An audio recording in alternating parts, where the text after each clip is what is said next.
এই যে এত মানুষের রক্তের বিনিময়ে আমরা যে স্বাধীনতাটা পেয়েছিলাম, সেইটা শেখ হাসিনা আবার সেইটা কিন্তু হরণ করেছিল।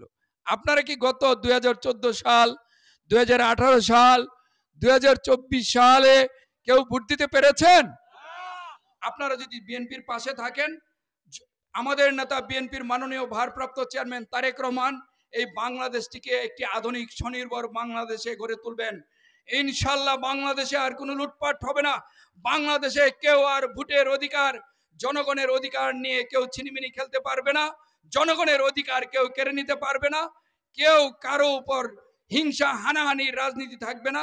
এই যে 31 দফা আমাদের নেতা বিএনপির মাননীয় ভারপ্রাপ্ত চেয়ারম্যান 31 দফা ঘোষণা করেছেন, 31 দফার ভিত্তিতে একটি সাম্য এবং মানবিক মর্যাদা সম্পন্ন, হিংসা হানাহানি মুক্ত একটি ভালোবাসার বাংলাদেশ সমাজ আমরা গড়ে তুলব, এই প্রত্যয় ব্যক্ত করছি।